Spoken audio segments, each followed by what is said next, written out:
Imagine a world where your passion becomes your lifeline, where the very thing that defines you is also the only thing keeping you alive. In the darkest hours of human history, when hope seems like a distant memory, can the power of art and the strength of the human spirit prevail? In the city of Warsaw, Poland, 1939, we meet Władysław Szpilman, a brilliant Jewish pianist whose fingers dance across the keys, bringing joy to millions through radio broadcasts. But dark clouds are gathering on the horizon. As summer fades into autumn, tensions rise, and whispers of war grow louder. Szpilman and his family try to carry on with their lives, hoping against hope that the storm will pass. On September 1, 1939, their world shatters. Nazi Germany invades Poland. As bombs rain down on the city, Szpilman plays Chopin's Nocturne in C-sharp minor on the radio, his music a final act of defiance before the station is destroyed. The Nazi occupation brings with it a cascade of increasingly oppressive measures against the Jewish population. Signs appear in shop windows, "No Jews allowed." With each passing day, their world grows smaller, more constrained. As 1939 gives way to 1940, Szpilman and his family, like all of Warsaw's Jews, are forced to wear white armbands with blue stars of David. It's a visual marker of their otherness, a constant reminder of their precarious position in this new, nightmarish world. But for Szpilman, it becomes a perverse source of strength.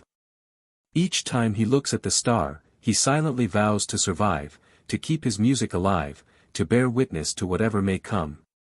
As 1940 progresses, the situation for Warsaw's Jews deteriorates rapidly. The Nazis announce the creation of the Warsaw Ghetto, a small area of the city where all Jews are to be confined. Szpilman and his family are forced to leave their apartment to be crammed into a small, squalid flat within the ghetto's walls.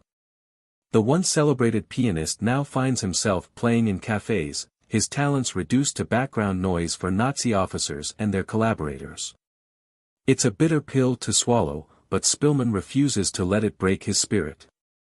Instead, he pours his emotions into his playing, transforming each performance into a silent act of resistance. Life in the ghetto is a daily struggle for survival. Food is scarce, disease is rampant, and the specter of death looms over every corner. Szpilman watches as people he once knew, doctors, lawyers, artists, are reduced to shadows of their former selves, scrounging for scraps and selling their last possessions for a loaf of bread. As conditions in the ghetto worsen, Szpilman witnesses unspeakable horrors. Each day brings new atrocities, new reasons to despair. Szpilman's family becomes his rock during these trying times. His father's quiet strength, his mother's unwavering love, his brother's sardonic humor, and his sister's resilience all serve to buoy his spirits when hope seems lost. Together, they form a tight-knit unit, each member supporting the others through the daily trials of ghetto life. As 1941 turns to 1942, rumors begin to circulate of mass deportations. The ghetto becomes a cauldron of fear and uncertainty. Szpilman and his family cling to each other, trying to shut out the whispers of what awaits those who are taken away. But deep down, they know that their time together may be running out. July 1942 brings the start of mass deportations from the Warsaw Ghetto. The Nazis call it resettlement in the East, but few are fooled by this euphemism. Each day, thousands are rounded up and sent to the collection point, the gathering point for trains bound for an unknown but surely terrible fate. One sweltering summer day, Szpilman and his family find themselves caught in one of these roundups. As they are marched towards the collection point, the streets echo with cries of anguish and the sharp commands of Nazi officers. Szpilman's heart pounds in his chest, his mind racing with desperate thoughts of escape. At the collection point, chaos reigns. Thousands of people are crammed into the small square, families clinging to each other, children wailing, the air thick with fear and desperation. As Szpilman and his family wait in line, the reality of their situation begins to sink in. This could be the end. But fate, it seems, has other plans. In a moment that will haunt him forever, Szpilman is pulled from the line by a Jewish policeman who recognizes him. "You're Szpilman," the man says, dragging him away from his family. Szpilman struggles, reaching out for his loved ones, but it's too late. Forced to watch from a distance, Szpilman experiences a pain deeper than any he's known as his family is loaded onto the train. The last image of them, his father's face, a mix of fear and reassurance, his mother's trembling hands, Henrik's defiant stance, Regina and Helena's tear-stained cheeks, burns itself into his memory. As the train pulls away, Szpilman feels a part of himself die. Left alone in the chaotic ghetto, Szpilman must now navigate a world where every day could be his last. He takes on various jobs, from building walls to hauling piano-shaped concrete blocks, all while dodging Nazi patrols and fighting the gnawing pangs of hunger. Each task is a battle not just for survival, but to maintain his humanity in a world gone mad. As 1943 dawns, Szpilman finds himself drawn into the resistance movement within the ghetto. The atmosphere is charged with a mix of desperation and determination. Everyone knows that the end is coming, but they are resolved to face it on their own terms. Szpilman becomes part of a network smuggling weapons into the ghetto. It's dangerous work, requiring nerves of steel and split-second timing. Each successful delivery feels like a small victory against the overwhelming might of the Nazi war machine. But, Szpilman realizes that staying means certain death. With a heavy heart, he makes the wrenching decision to escape the ghetto. It feels like a betrayal of those who chose to stay and fight, but he clings to the hope that by surviving, he can ensure their sacrifice is not forgotten. With the help of friends in the Polish resistance, Szpilman finds hiding places in the Aryan part of Warsaw. From attic to cellar, he moves like a ghost through the city he once called home. Each new hiding place brings its own challenges, the constant fear of discovery, the reliance on others for food and basic necessities, the crushing loneliness. In one hiding place, Szpilman spends months in near-total silence. The only sounds are the muffled noises of the city outside and the pounding of his own heart. To maintain his sanity, he begins to play an imaginary piano. His fingers move soundlessly through the air, playing the complex pieces he once performed for adoring audiences. In his mind, he can hear every note, every nuance. This silent music becomes his lifeline, a way to keep his spirit and his art alive in the face of unimaginable adversity. When the Warsaw Ghetto Uprising begins in April, Szpilman finds himself in the thick of the action. The air is filled with gunfire and the acrid smell of smoke as Jewish fighters, armed with smuggled weapons and desperate courage, take on the Nazi forces. Szpilman witnesses both the incredible bravery of the fighters and the brutal Nazi response. For a brief, shining moment, it seems like they might succeed. The Nazi forces are pushed back, and a sense of elation sweeps through the ghetto. But it's short-lived. The Nazis return in force, and the uprising is crushed with ruthless efficiency.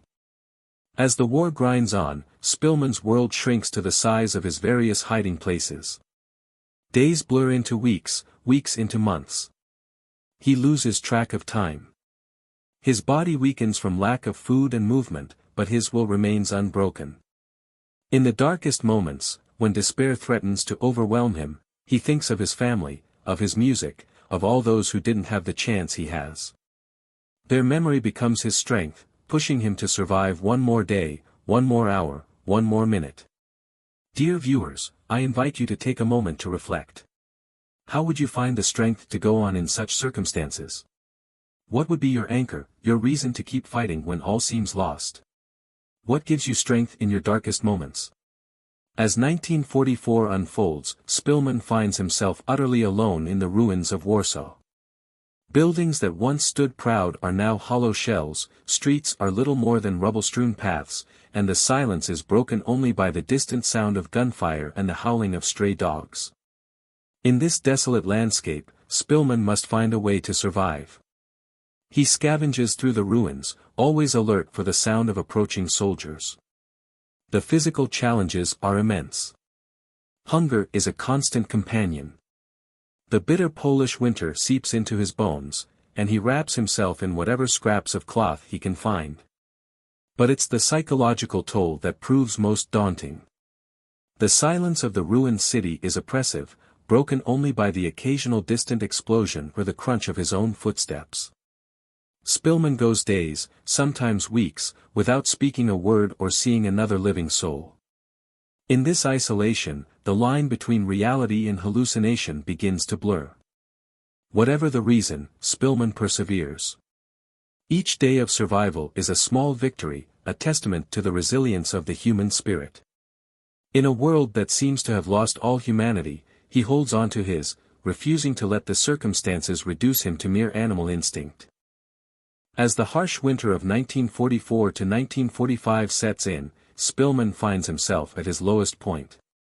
Starving, freezing, and sick, he hides in the attic of an abandoned house. His once nimble fingers are now stiff and swollen, his clothes hanging off his emaciated frame. In these moments, death seems not just inevitable, but almost welcome. Yet, it's here, in what he believes might be his final days, that fate intervenes in the most unexpected way. A German officer, Captain Wilhelm Hosenfeld, discovers Szpilman during a patrol. The pianist, too weak to run, prepares for the worst. But instead of arresting or killing him, Hosenfeld asks an unexpected question: "What's your profession?" When Szpilman whispers that he's a pianist, Hosenfeld's eyes light up. He points to an out-of-tune piano in the corner of the room and utters two words that will change everything: "Play something." With trembling hands and a racing heart, Szpilman sits at the piano. For a moment, he fears his skills have abandoned him after months of silence. But as his fingers touch the keys, muscle memory takes over. The opening notes of Chopin's Nocturne in C-sharp minor fill the room, a haunting melody that seems to suspend time itself. As Szpilman plays, the war fades away. There is no German officer, no ruined Warsaw, no impending doom. There is only the music, pure and transcendent. Moved by the music and Szpilman's plight, Hosenfeld makes a decision that defies logic. He decides to help. In the days that follow, he brings food and supplies, even providing a warm coat that proves crucial to Szpilman's survival. This unexpected act of kindness, coming from the most unlikely source, becomes Szpilman's lifeline. It reminds him that even in the darkest of times, humanity can shine through. Hosenfeld's compassion not only saves Szpilman's life but also restores his faith in the inherent goodness of people. As January 1945 dawns, the sound of distant artillery grows louder. The Soviet army is approaching, and the Germans are in retreat. For Szpilman, huddled in his hiding place, these sounds bring both hope and fear. Liberation is near, but survival is not yet certain. In a cruel twist of fate, Szpilman's ordeal is not quite over. As he emerges from hiding, weak and disoriented, he is nearly killed by Soviet soldiers who mistake him for a German. It's a moment of supreme irony, to have survived years of Nazi occupation only to face death at the hands of his liberators. But Szpilman's survival instincts, honed by years of hardship, kick in. He manages to convince the soldiers of his Polish and Jewish identity. As understanding dawns on their faces, Szpilman feels the weight of the war finally lifting from his shoulders. His long nightmare is over. In the months that follow, Szpilman slowly rebuilds his life from the ashes of war. He returns to the Polish radio, sitting once again at the piano to play the same Chopin nocturne that had been interrupted by German bombs years before. As his fingers dance across the keys, it's more than just a performance, it's an act of defiance, a declaration that music and life will always triumph over hatred and death. Szpilman's story doesn't end with the war.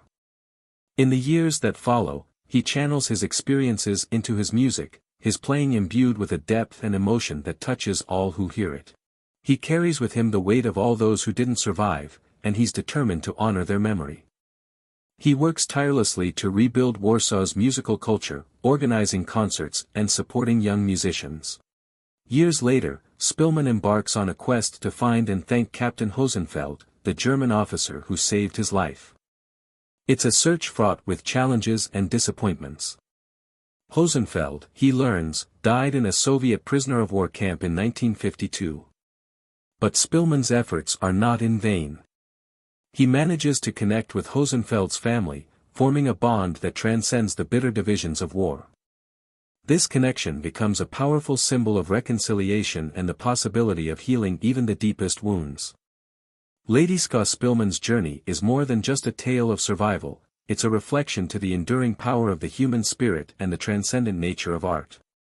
When all seemed lost, it was his passion for music that gave him the strength to endure. His story reminds us that even in the face of unimaginable adversity, we have within us the power to persevere.